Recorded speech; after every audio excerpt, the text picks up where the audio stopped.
día de hoy tenemos un seminario más que interesante, con una temática que, si bien es una temática compleja, es una temática que en este momento nos tiene a todos desvelados y ocupados desde la Cámara para tratar de apuntalar al sector y de generar las distintas herramientas que nos permitan arribar a una liquidez que sea buena para las empresas y que de alguna forma nos permita seguir transitando este momento tan difícil. Sin más, lo voy a dejar a Santiago para que nos presente. Hoy nos acompañan Santiago Conde, nuestro director ejecutivo, y Valentina Rodao, licenciada en Administración de Empresas Turísticas, que es nuestra coordinadora también del proyecto y asistente del proyecto Cantur INEFOP, por el cual estamos desarrollando toda esta serie de webinars para acercarnos a las empresas. Los dejo con Santiago para que nos pueda presentar a nuestros invitados. Muy bien, buenos días a todos, gracias Marina. La reunión de hoy, o el encuentro, este webinar del día de hoy, tiene una visita a la gente de Lideco, que es la Liga de Defensa Comercial. Ellos se encargan de reunir a las empresas de los más diversos sectores de actividad, así lo dice en su presentación. Tiene como objetivo promover el saneamiento del comercio y la prevención del riesgo en los negocios a través de la información comercial, el asesoramiento jurídico y la representación de empresas en asuntos de cobranza amorosa o concursos. Para ello nos han puesto a disposición a dos integrantes de su directorio, ¿sí? El economista Bernardo Quesada y el doctor Fernando Cabrera. De Bernardo Quesada podemos comentarles que es economista, es egresado de la Facultad de Ciencias Económicas y Administración de la UDELAR, cursó también la maestría en Economía en esa casa de estudios, realizó el programa de alta dirección en la Escuela de Negocios de la Universidad de Montevideo. Desempeñó diferentes roles en instituciones financieras de Uruguay, orientando su especialización hacia la gestión de riesgos, fundamentalmente en lo que refiere al riesgo crediticio y gestión de cobranzas. Ha dictado cursos sobre análisis de riesgo e información comercial para la toma de decisiones y actualmente es el director gerente de Lideco, de la Liga de Defensa Comercial. Por otro lado, aunque ha sido un poco más escueto y más humilde en su presentación de currículum, está el doctor Fernando Cabrera. Fernando es doctor en Derecho por la Universidad de la República, docente en Derecho Concursal, y ha presentado diversos artículos, ha brindado conferencias sobre reestructuración de pasivos y procesos concursales, y ha participado o ha estado presente en estos asuntos en los procesos concursales prácticamente de las empresas más conocidas, o los procesos concursales más renombrados en el país, así que su experiencia, más allá de su formación, lo avalan para estar acá, y hoy por hoy es el gerente de servicios jurídicos de Lideco. Sin más, y como vinieron a verlos a ellos, obviamente, y la presentación y lo que tienen para compartir, los dejamos con Bernardo y Fernando. ¿Sí? Un gusto. Muchas gracias, Santiago. Fernando, ¿te animás a compartir la pantalla, Sí. por favor? Buenos días para todos. Es un gusto participar de este webinar organizado por la Cámara de Turismo. Dada la situación del sector, la Cámara nos pidió que habláramos de este tema, que bueno, quizás es una problemática que puedan tener varios de ustedes, dada la situación del país y la situación en particular del sector. ¿Me pasás a la siguiente, Fernando, por favor? Sí. Y no pasa.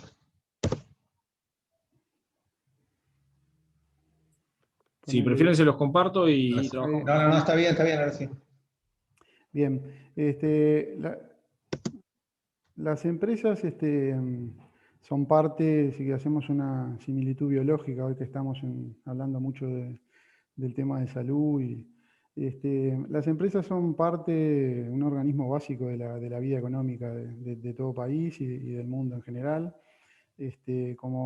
Como vida, como una institución, digamos, se conciben, nacen, algunas languidecen, otras se desarrollan, crecen, a veces se reproducen, se multiplican, otras se enferman, convalecen, algunas se curan y vuelven y siguen funcionando. Pero como toda obra humana, bueno, puede suceder que tarde o temprano pueda pasarle algo, puedan morir, digamos, ¿no? Entonces, es importante, no, quédate ahí, Fernando, es importante que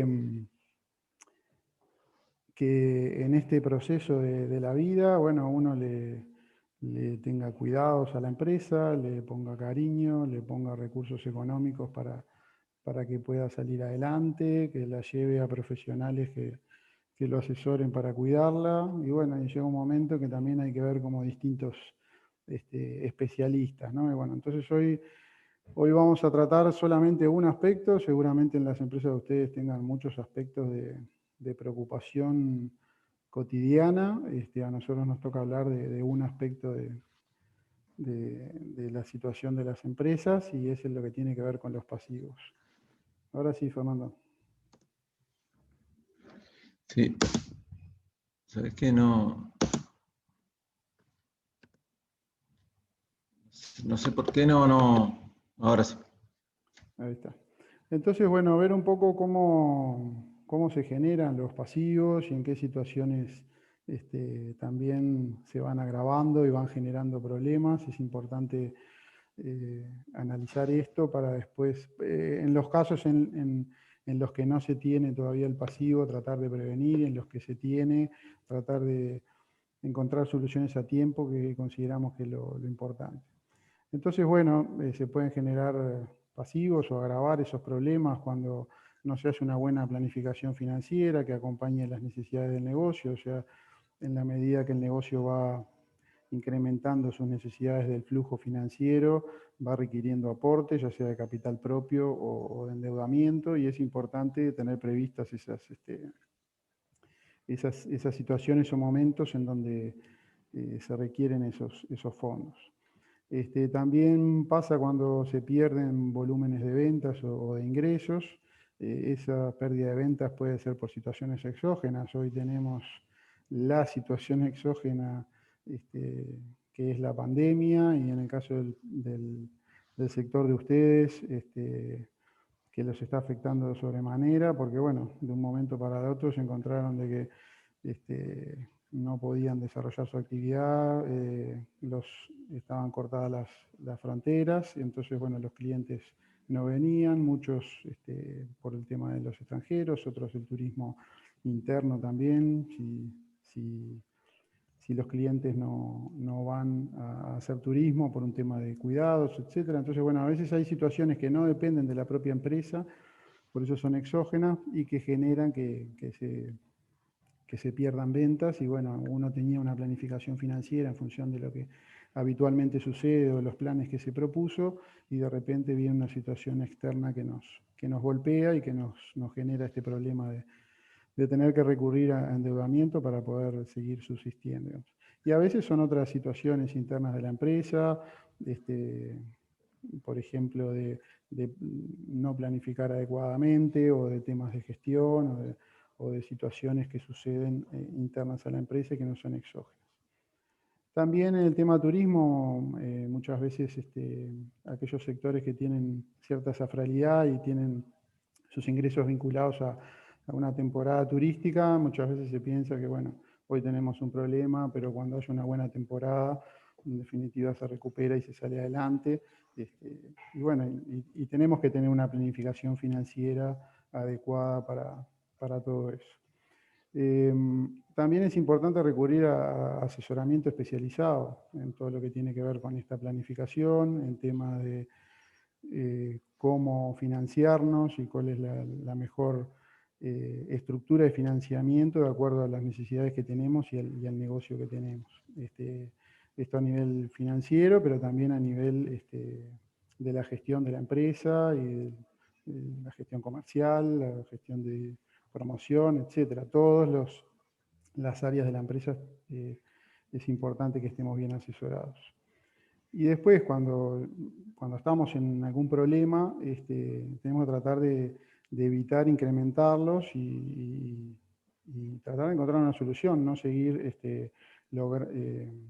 dejando que ese problema nos vaya perjudicando, porque cuanto más tarde lleguemos a buscar una solución al tema, más problemas podemos estar generando. Después, nosotros nosotros trabajamos mucho con las crisis empresariales, y lo que nos encontramos es que muchas veces hay negocios liderados por personas, son emprendimientos familiares, Y es difícil aceptar que uno tuvo un fracaso, tanto a nivel personal o empresarial, y que bueno, que tiene que tomar ciertas medidas para cambiar la situación y salir de los problemas. Cuanto más tiempo uno tiene un negocio y más le puso cariño, a veces es más difícil aceptar estos fracasos, y bueno, hay que tener a veces la mente un poco limpia para ser analítico y tratar de salir de la situación. Y después a veces hay temas de que los modelos de negocios hoy están cambiando en todos los rubros, y bueno, hay amenazas que vienen también del sector, de nuevos modelos de negocio que trabajan sobre nuestro sector, y que bueno, que capaz que tenemos que adaptarnos y minimizar riesgos para que nuestro negocio no se vea afectado. Todas estas situaciones, en definitiva, problemáticas de la empresa, pueden estar llevándonos a tener que recurrir a endeudarnos para poder subsistir y financiar nuestro negocio. En la medida de lo posible, lo que hay que hacer es tratar de hacerlo en forma ordenada y tratar de atacar los problemas a tiempo. Si querés pasar a la siguiente, Fernando. Entonces, lo que vamos a ver a continuación son distintos mecanismos que se pueden utilizar para reestructurar pasivos. Entonces puede haber una negociación directa del deudor o de sus profesionales con los acreedores, puede ser con cada uno de los acreedores en forma individual o en forma conjunta. Después está lo que se llama el proceso concursal, que hay una nueva ley de concursos desde el año 2008 que regula todos los procesos de problemáticas de deudas, que en definitiva es una ley que habilita a aquel que tiene un problema circunstancial financiero pueda encontrar una solución a su endeudamiento en forma conjunta. Lo que antes, si hay alguna persona que tiene muchos años, lo que se hablaba de concordatos en su momento. Y después hay mecanismos preconcursales, o sea, sin la necesidad de llegar a un proceso concursal, mecanismos que tratan de atender en forma anterior a esa situación, como el acuerdo privado de reorganización o otros mecanismos que vamos a ver. Así que, Fernando, si querés, te dejo para que vos expliques los distintos mecanismos. Bueno, muy bien, buenos días. Es un gusto estar con ustedes esta mañana y esperemos aportar algo desde nuestra óptica para que puedan mejorar y plantearse o analizar qué alternativas se puede plantear con esta situación tan compleja que se vive a raíz de la pandemia, que nos ha dejado a todos en nuestras casas, pero sí con la convicción de que cuando se vuelva a la normalidad, va a ser uno de los sectores que más rápido despegue va a tener, porque estamos todos deseando poder salir y ir más allá de los límites de Montevideo, ni bien eso sea posible, ¿no?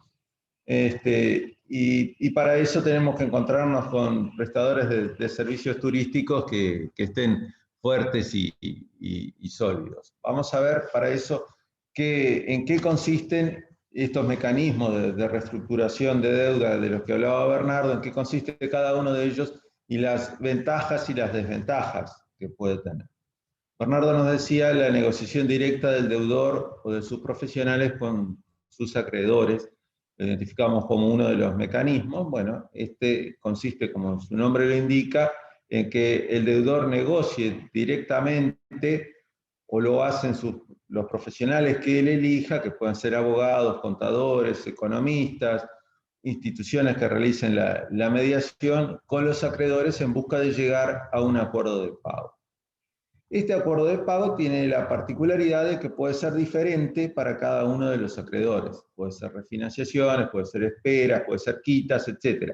Si yo voy a arreglar con todos ellos y sé que uno me tiene la posibilidad de dar X cantidad de cuotas y otro tal vez no tenga tanta espalda financiera como para darme a mí ese aire, bueno, tal vez le puedo plantear a unos una cosa y a otros otra cosa. Pero se requiere que llegar a todos los acreedores y que ellos refinancien para que este mecanismo sea exitoso. Y acá vamos a entrar a ver las ventajas y las desventajas de este procedimiento. Como una de ellas, la primera es que puede tener menores costos para el deudor. El costo que va a tener es el honorario o lo que haya acordado como retribución con el profesional que va a llevar adelante esas gestiones, o lo puede hacer directamente el propio empresario.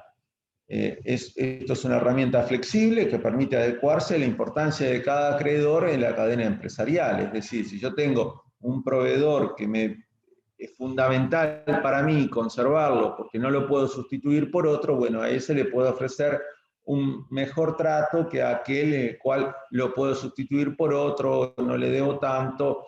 Y también allí juegan todas las tradiciones y todas las relaciones comerciales de larga data. Aquel con el cual hice negocios durante más tiempo será más flexible que aquel otro, que la primera relación comercial que tengo, y puede estar quedando en una situación de deuda.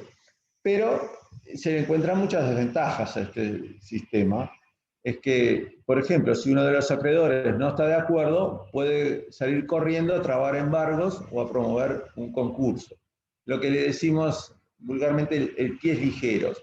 ¿Y por qué es esto? Porque, bueno, en todos los derechos de raíz latina, como es existe una máxima que es: el primero en tiempo es primero en derecho. Si alguien traba primero un embargo, va a preferir a los que vengan después. Entonces, si yo estoy planteándole esto a mis acreedores, puede haber alguno que esté en desacuerdo con esa situación y salga directamente a trabar el embargo.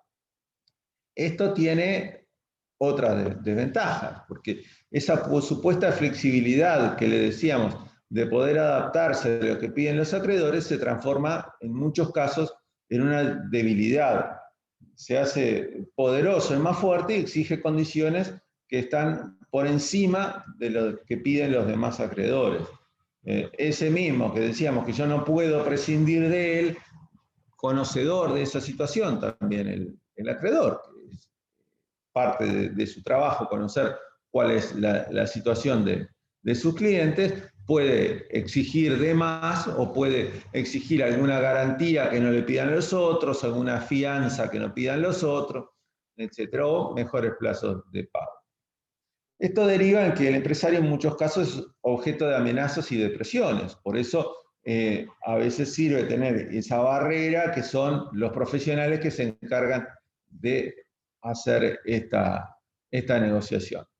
Pero todo esto está siempre, si se liberaron cheques que fueron devueltos por falta de fondos, hay un riesgo penal latente.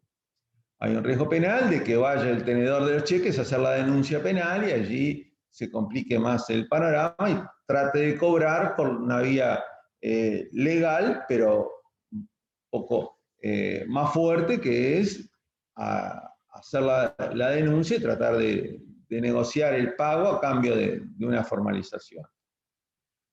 El deudor va a sentir que no tiene activos suficientes para cubrir todas estas exigencias. Es una realidad, se va a sentir sumamente presionado. También esto puede redundar en situaciones no deseadas en beneficio del acreedor que esté en situación de exigir más. Es frecuente que se den tratos que pueden ser éticamente reprochables en este tipo de situaciones. Es decir, el que presta el servicio le va a decir: bueno, yo te voy a prestar el servicio, no te voy a dar los descuentos que le suelo dar a tu competencia por fecha, o por cantidad de servicios o algo, y además te voy a recargar un 10% para la deuda vieja. Estos son algunos de las situaciones que se pueden dar, pero que son desventajas de ese sistema. Para contrarrestar esto, viene el proceso concursal. ¿Qué es un proceso concursal? ¿Qué es un concurso de acreedores? Bueno, en primer lugar tenemos que decir que es un proceso, es decir, es todo un mecanismo judicial que tiene sus etapas definidas en la ley. Es un proceso que está regido por la ley 18.387, que es esa ley del 2008 a la cual se refería Bernardo, en el cual se procura que un deudor que tiene una multiplicidad de acreedores pueda llegar a un acuerdo con ellos o, en su defecto, se liquiden ordenadamente los activos. ¿Quiénes pueden ser concursados? Todos los deudores, personas físicas que realicen actividad empresaria y las personas jurídicas. De esto están excluidos el Estado, los gobiernos departamentales, entes autónomos, servicios descentralizados y los bancos que tienen su propio proceso de liquidación. El concurso puede ser promovido por el deudor, en este caso se llama un concurso voluntario, es él quien se presenta ante los organismos jurisdiccionales y dice: no puedo cumplir con el pago de mis obligaciones, vengo a solicitar un amparo concursal, o ante la falta de presentación de este deudor puede ser promovido por otros legitimados que prevé la ley. Entre ellos, había de ejemplos, se encuentran los acreedores, aun aquellos que tienen el crédito no vencido, los fiadores y los avalistas del deudor. ¿Qué es lo que se buscó con la ley cuando previó que pudieran haber otros que lo pudieran promover? Buscó solucionar, después veremos si se logró o no, creo que no se logró en la medida que se deseaba, solucionar el tema del acceso tempestivo a los procesos de reestructuración. Es decir, dejarle en claro al deudor que si él no se presenta, puede ser promovido este proceso concursal por terceros, y eso va a tener consecuencias negativas para el deudor que sea omiso, que no se presenta en tiempo. Hay determinados principios que rigen el tema concursal. Aquí simplemente hacemos referencia a dos, pero hay otros. Estos dos son para que le faciliten la comprensión, los efectos de esta charla, que es el principio de la preeminencia de las mayorías, que se traduce en que lo que decida determinada mayoría prevista en la ley se va a imponer a la minoría. Es decir, cuando hablábamos del mecanismo anterior, de la negociación, decíamos tiene que conseguirse la anuencia de todos los acreedores para que sea obligatorio para todos ellos, si no va a ser obligatorio solamente a quien renegocia. En un proceso concursal no. En un proceso concursal basta con que haga el acuerdo con determinada mayoría de acreedores, que establece la ley. En algunos casos es más de la mitad, en otros casos llega a los 2/3, en función del plazo de pago y de la cantidad de cuotas, pero no importa lo que va a decir la minoría, el convenio se aplica aún en contra de la opinión de la minoría. Otro de los principios es el tratamiento igualitario de los acreedores, es decir, que todos los acreedores deben ser tratados de igual forma, y todos los que están en la misma categoría tienen que cobrar igual. Si bien hay excepcionalmente una posibilidad de hacer algún tipo de categoría, esto tiene formalidades propias y son, digamos, la excepción que confirma la regla. La generalidad es que hay que pagarle a todos los acreedores en igual tiempo y plazo. Como decíamos, el concurso es un proceso que tiene determinadas etapas. La etapa del convenio es la primera, se da un tiempo al deudor para que presente una propuesta de acuerdo, que se pueda lograr esa mayoría de acreedores que estén de acuerdo con su propuesta, las adhesiones al convenio.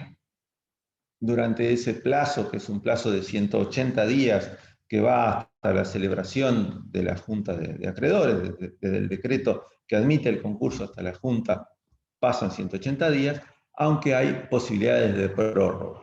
Y en ese interín se tramitan lo que son las verificaciones de créditos y lo que es el inventario y valoración de los activos del concurso. Si se llega a la etapa de la Junta de Acreedores y no se presenta una propuesta de convenio que sea aprobada por los acreedores, se llega a la etapa de liquidación, y aquí se procede a la realización de los activos.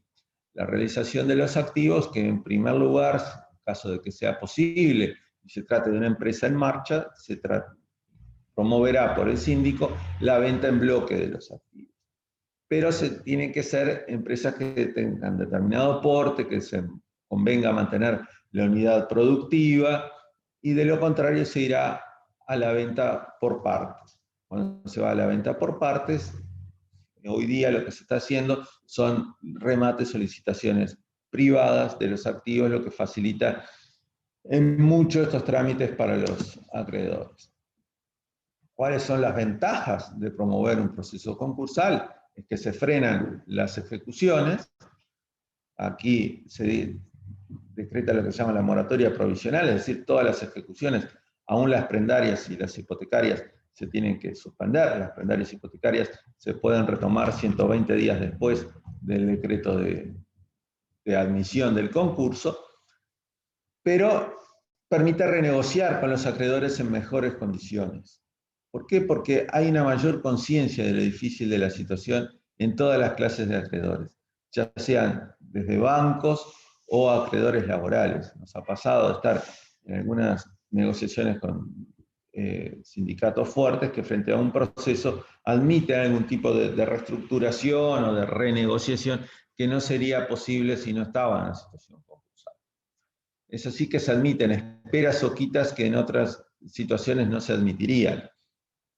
A partir de la autoadmisión del concurso también hay un efecto fiscal muy importante que está jugando en todo esto, es que el acreedor puede considerar ese IVA, o si genera IRAE, que sea considerado como incobrable a los efectos del pago del impuesto, y después lo va a terminar pagando cuando efectivamente cobre. Y esto le permite arrancar con un porcentaje de crédito ya recuperado al acreedor y va a incidir en las esperas o quitas que se puedan admitir.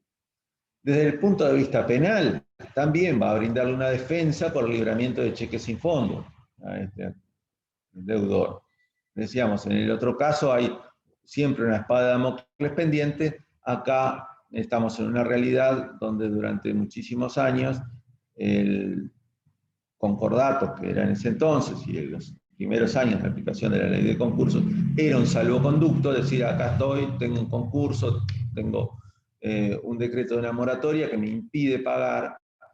Hoy hay algunas fiscalías que están un poco reviendo ese criterio, están yendo aún a buscar la formalización y citan al deudor y demás, pero es cuando el libramiento de cheques sin fondo fue utilizado como un mecanismo para concretar una estafa. Otra de las grandes ventajas es que permite seguir con la actividad empresarial. Se decreta el concurso y justamente lo que se busca es que el deudor pueda acordar con los acreedores y para eso pueda seguir comerciando, pueda seguir en su actividad.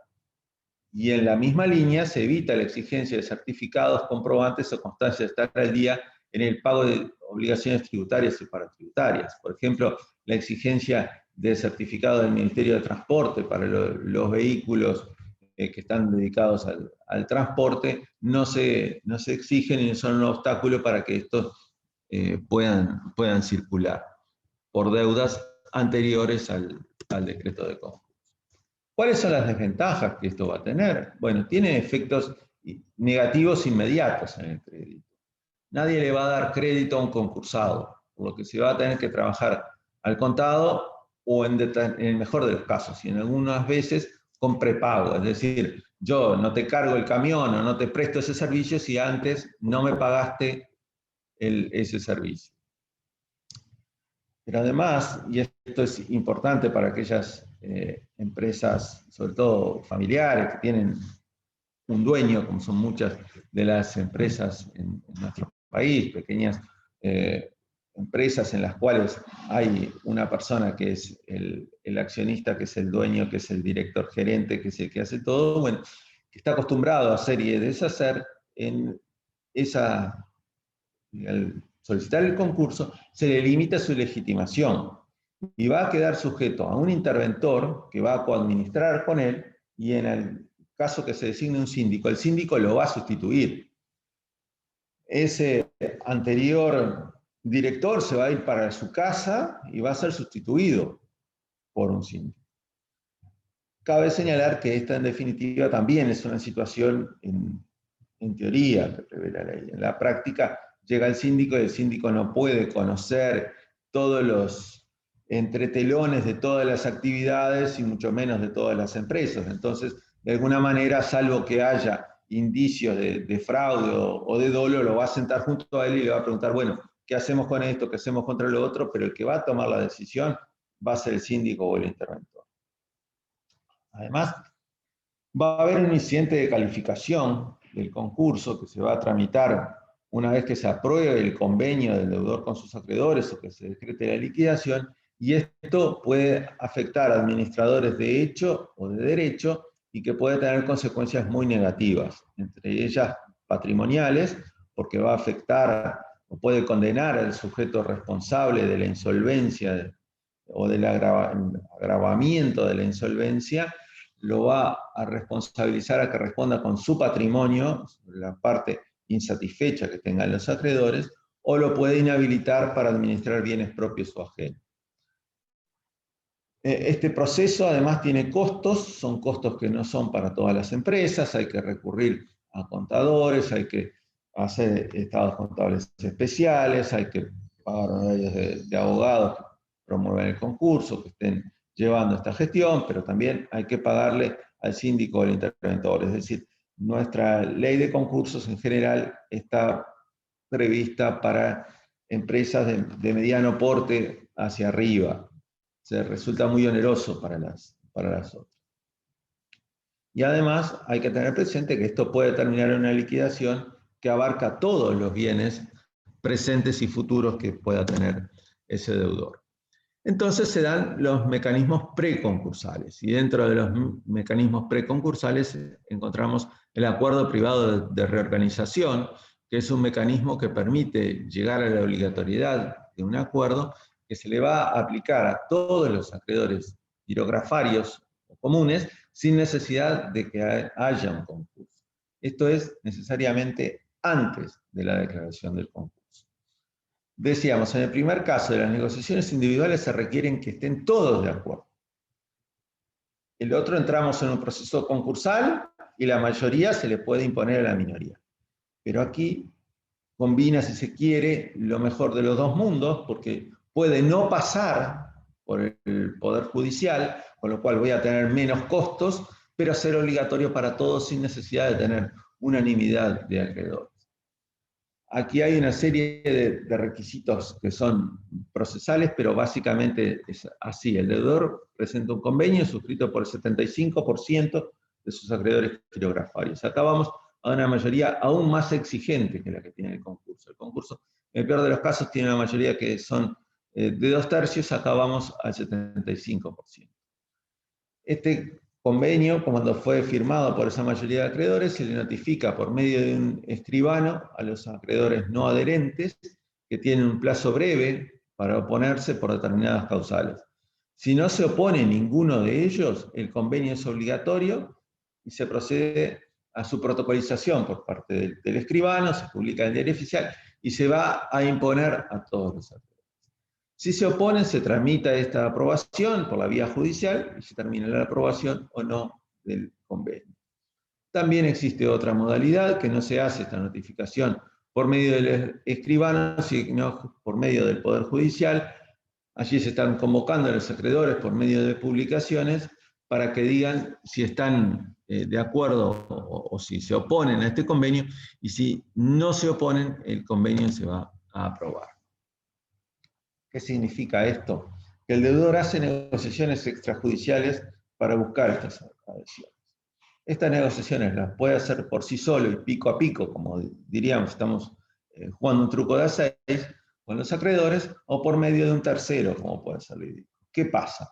En esas conversaciones que se dan pico a pico entre el deudor y los acreedores, nos ha tocado visualizar algún tipo de negociación en el cual el deudor era un pequeño fitito que terminaba chocando contra un Panzer, que eran los acreedores, con las consecuencias inevitables para el pobre fitito de ese choque.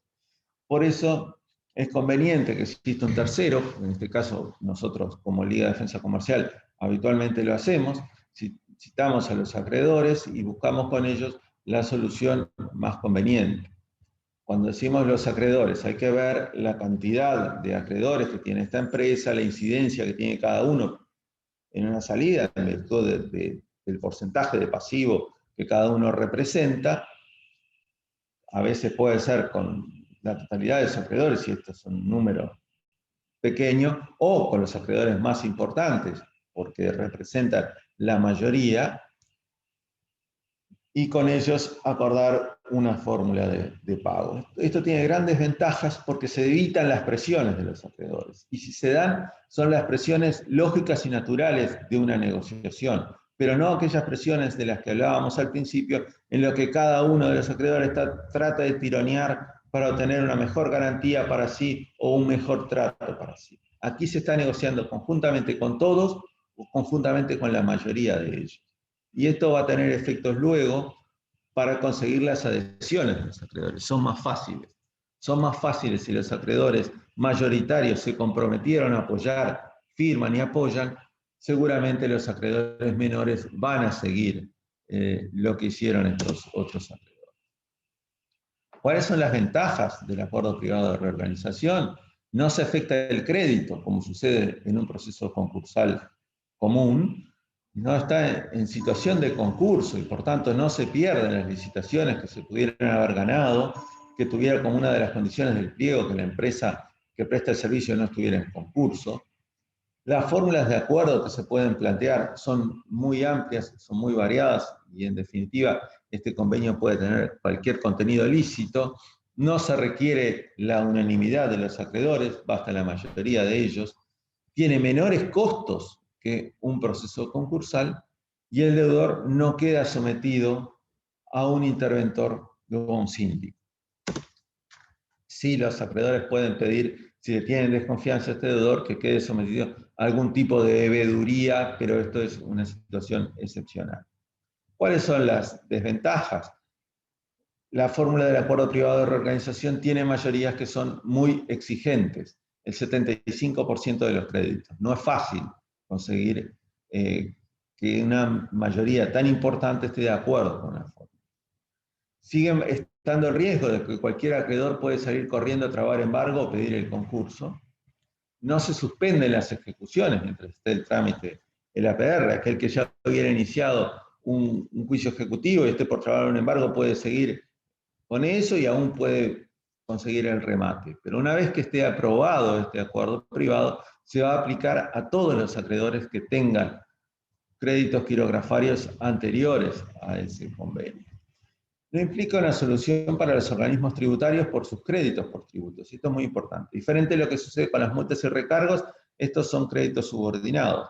Pero los créditos por tributos quedan por fuera de este convenio. Tampoco para los acreedores hipotecarios, para los prendarios o para el leasing. Esos van a tener que ser negociados y acordados por fuera de la APR. La APR va a aplicar solo para los acreedores quirografarios o comunes, que son los que no tienen ningún tipo de garantía. Y aquí le pasamos la pelota a Bernardo, que va a hablarnos de otros mecanismos o consideraciones. Muchas gracias, Fernando. No, comentarles que a nivel del endeudamiento con el sistema financiero, sean bancos, entidades administradoras de crédito, empresas de servicios financieros, o sea, todos los que prestan plata que están regulados por el Banco Central, han habido algunas regulaciones del Banco Central que de alguna manera le facilitan al sistema financiero que no sea tan castigado en sus balances esas deudas, digamos, ¿no? Entonces pasamos ahí a donde está el segundo punto de regulaciones del Banco Central. El año pasado hubo algunas postergaciones de los pagos, se permitió por parte del Banco Central a los bancos postergaciones en los pagos por 2 o 3 meses. Después se estableció una norma para que las reestructuras que se hicieran con los deudores se consideraran no problemáticas y que se pudiera armar un periodo de gracia. ¿Por qué lo de problemática o no problemática? Cuando un banco refinancia y el deudor no puede pagar los intereses, se considera que de acuerdo a la normativa, que esa reestructura es problemática y por lo tanto eso tiene implicancias tanto para el banco como para el deudor en cuanto a complicaciones de cómo ese crédito se ve en el banco y en el mercado, digamos. O sea, le genera dificultades de acceso al crédito en otros lugares. Entonces el Banco Central habilitó por esta situación de emergencia sanitaria que algunas de de las deudas que se refinanciaran se consideraran reestructuras no problemáticas. Ahí están las comunicaciones, si quieren cualquier cosa después le pueden pedir a la Cámara estos links son lenguajes un poco complicados, pero básicamente en esta norma que es del 2020, la 179, se habilitaron que reestructuras que se hicieran por la situación de la pandemia se consideraran no problemáticas y se pudiera pedir un periodo de gracia de 6 meses en los bancos. Y esa norma, que tenía vigencia hasta el 2020, después se extendió hasta junio de este año. O sea que ahí hay una posibilidad de ir a hablar con los bancos, si alguno tiene deuda con bancos, y tratar de refinanciarla para no quedar con atrasos si es que no lo están. Bueno, hay una cantidad de serie de características que se tienen que cumplir, pero es una buena alternativa. Y en particular para los sectores del turismo, hubo una norma específica este año, la 25 del 2021, que permite otorgarle una gracia de hasta 12 meses, tanto en capital como intereses, y una refinanciación a plazo, específicamente para los sectores del turismo. Luego con la segunda que está ahí, que es una resolución de la superintendencia, esa resolución para el turismo se amplió a otros rubros vinculados como empresas de taxis, remises, salones de fiestas, bueno, otros rubros que también tienen problemas y se los asimiló al sector turismo. Y después están los préstamos con garantía SIGA, o sea, también el gobierno puso a disposición del sistema financiero la posibilidad de que parte de estas operaciones de reestructura, cuando el banco pide garantías adicionales para poder refinanciar, se cubran con una garantía SIGA, que es una garantía que ofrece la Corporación Nacional para el Desarrollo o la Agencia Nacional para el Desarrollo. Entonces, hay un SIGA Turismo específico que se generó, que bueno, es específico para el turismo y que permite una gracia de hasta 12 meses en la refinanciación con los bancos, o sea que recién después de marzo, o sea, si alguien refinanciara hoy, por ejemplo, recién empezaría a pagar a partir de abril del año que viene, o sea, previendo el tema de que el turismo esté complicado, que bueno, que después de que se generen los ingresos pueda empezar a pagar. Por otro lado, esa alternativa del SIGA Turismo también es más barato que el otro que está abajo, que es el SIGA Emergencia, que eso está previsto para todos los sectores de la economía. O sea, uno podría acceder tanto al SIGA Emergencia como al SIGA Turismo. Esto es bastante, es específicamente con acreedores del sector financiero, ¿no? Y el SIGA Turismo también, la ventaja que tiene es que puede tener alguna cantidad de destinos mayor a lo que es el SIGA Emergencia, y el porcentaje de cobertura de la garantía, si es por una reestructura, es un poquito mayor, digamos, es de hasta un 50% del crédito que el SIGA cubre, digamos. Esto va desde créditos de $2.500 hasta $225.000 en un caso y $280.000 en el otro. Después, otro mecanismo que puede haber es que exista una mediación con uno o varios acreedores para obtener una refinanciación. O sea, al principio Fernando había comentado de una posible negociación con cada uno de los acreedores o con un grupo de acreedores, pero bueno, también está la posibilidad de establecerlo con un sistema de mediación. Por ejemplo, acá en la Liga de Defensa Comercial tenemos un centro de mediación arbitraje y también podemos ofrecer el servicio de mediación. No sé, Fernando, si querés comentar este tema de las unipersonales con BPS y DGI. Sí, justo estaba además mirando los chats y vi que hacían una pregunta respecto del BPS. Bueno, los créditos por tributos de BPS en las situaciones concursales son diferentes, BPS y DGI, son diferentes a las de los otros acreedores normales, a los que puedan ser proveedores. El problema es que BPS y DGI, si hubiera un concurso, son créditos con privilegio cuando se trata de los montos por tributos, ya sea de los aportes personales o los aportes patronales. Entonces quedan por fuera de lo que es el concurso y hay que hacer un acuerdo con ellos. Estos acuerdos terminan siendo los regímenes de facilidades que tienen los organismos. Lo que se debe por multas y recargos, estos sí están comprendidos como créditos subordinados y van a ser en las condiciones que se establezcan para los créditos que tengan esa calidad. Puede ser igual que los quilografarios o puede ser aún menor. Pero se requiere hacer el convenio y que se le imponga la BPS. Otro tema, como decíamos acá, son las empresas unipersonales. Esto surge hace unos días, vino un amigo de la infancia, de muchos años, a plantearme, dicen, mirá, dice, quiero pedir una quiebra, quiero la quiebra de mi empresa.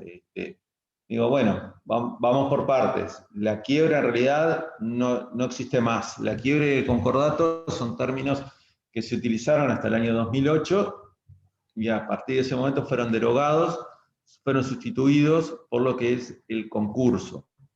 ¿Por qué? Porque tenían una connotación muy negativa y se quiso eliminar esa connotación negativa y fueron sustituidos por concurso. Hoy hablamos de concurso que está en etapa de convenio o en etapa de liquidación.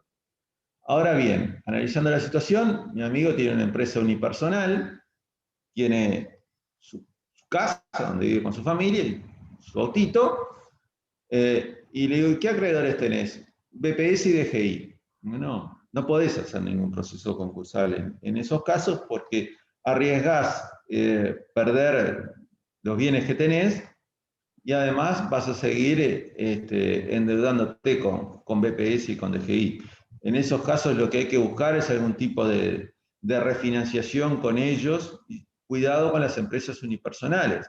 Cuidado porque tal vez me pueden decir, no, yo no tengo ningún bien, yo no tengo nada. Sí, pero ¿qué pasa con las posibilidades de heredar algún tipo de bien? Capaz que el deudor, persona física, hoy no tiene nada, funciona como una empresa unipersonal, pero sus padres tienen un activo muy importante. Y eso va a quedar afectado si le llegaran a trabar un embargo. Y ahora, no sé por qué esto no avanza. Ahora sí.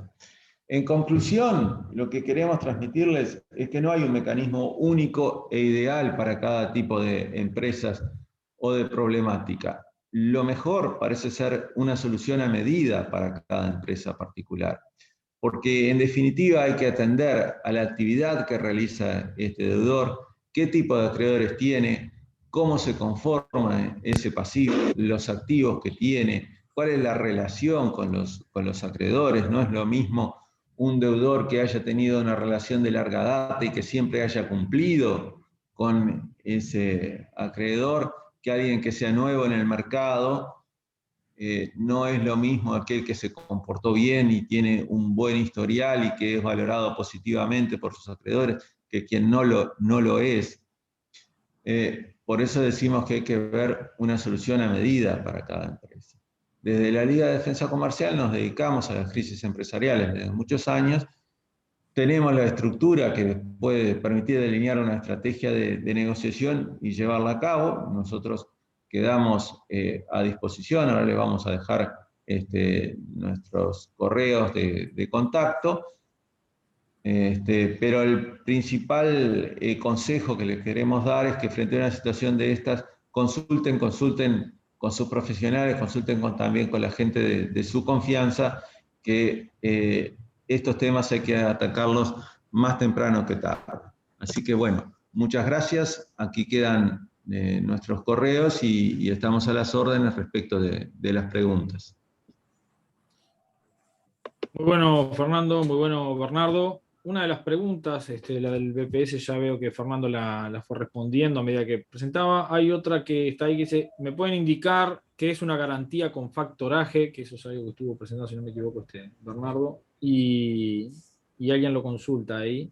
Dice, ¿me pueden indicar qué es una garantía con factoraje? Me imagino que va por el lado del factoring. Sí, claro, el factoring es un mecanismo en el cual se ceden las facturas, las cobranzas futuras, es decir, alguien que acepta una refinanciación, pero pide que se le cedan las cobranzas futuras y las facturas que se hagan en esas ventas de futuro. Bien. Después Sara nos comenta, es más bien un comentario, no es una pregunta, pero de repente puede ameritar alguna ampliación. Dice, en realidad, y se cree que en el caso de BPS y DGI están viviendo una especie de realidad paralela, por eso digo que es un comentario lo que Sara emite. Es increíble que sigan emitiendo facturas a sectores totalmente detenidos. No sé si hay alguna diligencia o alguna actividad que esté encaminándose desde DGI y BPS y que ustedes puedan comentar o que conozcan al respecto. Sé que estaba por salir una nueva refinanciación de deudas de BPS, pero no sé en qué está ese tema. Estaba al salir. Este es un enfoque más político, si se quiere, que jurídico, ¿no? Pero me habían comentado eso, que estaba por salir en estos días, porque, bueno, tenemos una empresa que está en concurso, que tiene una deuda importante con BPS y, claro, están las exigencias de los certificados por las deudas posteriores al concurso, que también se siguen manteniendo, y en función de eso es que de BPS nos informaron que estaban al salir una nueva refinanciación, pero desconozco los términos. Bien. Aquí alguien más, bueno, ampliando la pregunta anterior del factoraje, perdón, que volvemos, dice, ¿se puede aplicar si no pago, por ejemplo, como una cláusula de acuerdo? Sí, ahí va a depender un poco de lo que se establezca. Puede ser que sea en garantía, es decir, que se aplique en defecto del pago o sea como un medio de pago. Es decir, yo te cedo esta factura, cobrate con esta factura y yo sigo por acá, por este camino. Ahí hay que ver cómo se establezca en el contrato, pero teóricamente existen las dos posibilidades. Bien. Aquí alguien nos pide un poco más de información sobre el sistema de garantías, sobre el SIGA. Dice, ¿significa que se debe aportar garantía para obtener el préstamo? Creo que no va por ahí la respuesta. Capaz que Bernardo la puede sanear. A ver si ahora me escuchan mejor ahora, porque vi que había algún tema con el sonido. ¿Me escuchan? Bien, bien. Perfecto. No, el sistema SIGA funciona de la siguiente manera. Uno se presenta en la entidad bancaria o financiera, solicita un préstamo o una refinanciación de su endeudamiento y el propio banco puede gestionar la garantía SIGA con esto. O sea, el empresario no tiene que ir al SIGA, digamos, ¿no?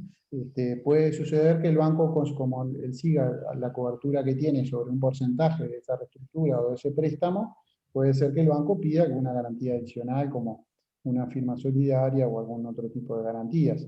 Pero en definitiva, si uno está pidiendo un crédito nuevo o está reestructurando una deuda a mayor plazo y que no ha podido pagar los intereses, lo más seguro es que la entidad financiera le pida una garantía adicional, y una de las posibles para acceder es esta del SIGA, que la otorga el gobierno a pedido del banco. Digamos. Es para que ustedes sepan que existe esa posibilidad de cobertura de la garantía sin que la tengan que poner ustedes. Esa sería la respuesta en caso de SIGA.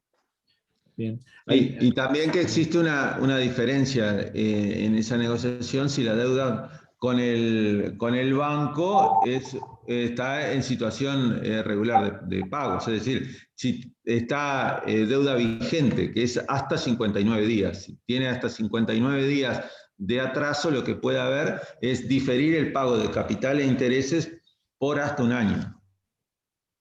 Bien. Sí, el crédito SIGA es uno de los que despierta más inquietudes, sobre todo por las condiciones que a veces las propias instituciones lo van poniendo.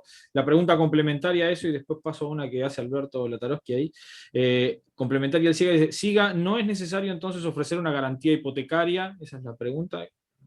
No, no es necesario. O Bien. sea, no tiene, perdón, no tiene nada que ver con el SIGA. El banco podría pedir una garantía hipotecaria, pero es independiente del SIGA. Bien. Sí, lo mejor que podemos recomendar en estos casos es asesorarse porque hay algunos requisitos que cada institución va a poner. Obviamente la consideración del deudor, la calificación que tenga según la escala que establece el Banco Central. Así que es bueno de repente asesorarse antes y no quedarse con la única respuesta que le dé el banco, ¿sí? O sea, no tener un carácter insistente. Eso lo hemos visto en varios operadores que han pasado por el trámite. La pregunta que Alberto hace por acá dice, ¿qué pasa con la cesión de derechos sobre la recaudación sobre tarjetas de crédito en las diferentes opciones? Sí, bueno, lo que pasa es que esas sesiones se mantienen y ese es uno de los grandes problemas que lleva a, por ejemplo, los procesos concursales, hay un estrangulamiento de la capacidad en algunos casos cuando se cede la totalidad de las ventas. Y ahí hemos asistido a todo tipo de situaciones con los bancos que pidieron las sesiones de tarjetas. En algunos casos, cuando quieren apoyar el emprendimiento y quieren que esto siga adelante, han cedido parte de esa recaudación o lo han dado en algún caso como nuevo endeudamiento, es decir, toman el 100, se cobran el 100% de esa cesión de créditos y dan un nuevo crédito por un X%, vamos a decir por un 90% de ese monto. Esto en los efectos concursales tiene una gran importancia porque ese crédito se cobra en el crédito viejo que estaba incluido dentro del concurso y el nuevo tiene naturaleza de postconcursal y habría que pagarlo. Pero por lo menos a la empresa le permite seguir funcionando. En los demás casos parte en todos en definitiva parte de una negociación, porque no hay elementos que le permitan al deudor decir esta cesión no se aplica. No se puede rescindir ese contrato. Acá, en un primer momento, se había dictado la ley de concursos y se daba la facultad de rescindir los contratos que tuvieran obligaciones pendientes de ejecución. Algún síndico dijo, bueno, acá los Warrant tienen obligaciones pendientes de ejecución y las sesiones de créditos también, los rescindo. Esto determinó que se dictara una ley interpretativa de la ley de concursos para impedir esa posibilidad. O sea, las sesiones de créditos futuros hoy no se pueden rescindir. Lo que hay que hacer es renegociar con el acreedor para que libere. Y los bancos tienen diferentes actitudes en función de cómo consideren ese deudor. Ahí están valorando positivamente al deudor de buena fe. Perfecto. El hacer bien las cosas, como quien dice, paga. El hacer bien las En cosas. ese caso está pagando. Bien. Más allá de esta consulta de las sesiones de crédito, como un consejo que le damos en general para todos es que si tienen un pasivo hoy, traten de buscar la solución hoy. Yo sé que tienen muchos problemas que resolver, pero hoy la situación del sector turismo es entendible que tenga esta problemática. Si ustedes quisieran atender este problema más adelante, capaz que la situación no es la misma. Entonces hoy hay muchas más consideraciones hacia el sector y hacia la posibilidad de encontrar una salida. En particular en los bancos creo que están más abiertos a encontrar las soluciones hoy que si vamos dentro de 6 meses. Entonces la recomendación es, más allá de que sea difícil, tratar de ir a negociar hoy y tratar de encontrar soluciones hoy si fuera posible. Perfecto, perfecto. Bueno, en honor al tiempo, imagino Marina va a hacer el agradecimiento en nombre de la Cámara, obviamente. Agradecerles por anticipado a Bernardo y a Fernando, agradecerles a quienes nos han acompañado hoy y han manifestado sus preguntas. Las preguntas que tengan, han quedado a disposición las direcciones de correo, tanto de Bernardo como de Fernando. ¿Sí? Lo mismo a través de la Cámara si quieren transmitirlas. Marina, quedamos para el cierre. Muy bien, muchas gracias.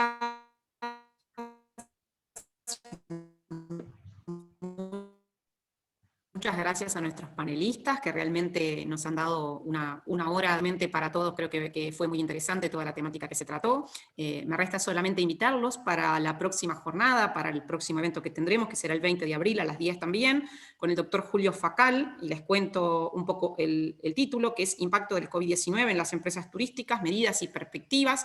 Ahí vamos a analizar un poco todo lo que han sido las medidas que han ido saliendo y que van a seguir saliendo seguramente en estos días, para apoyar y para mitigar los impactos del COVID-19 en las empresas turísticas. Así que esperamos que todos nos acompañen el martes también para hacer esta reflexión y conocer más, que muchas veces sabemos que la información es importante que llegue por todos los canales. Así que nos vemos el martes 20. Les agradecemos a todos por la participación. Les envío un saludo de toda la comisión directiva de la Cámara Uruguaya de Turismo a todos, y nos vemos el martes que viene a las 10. Muy amables, hasta luego. Hasta luego, un Muy bien. gusto. Muchas gracias a todos. Muchas gracias a ustedes. Nada más.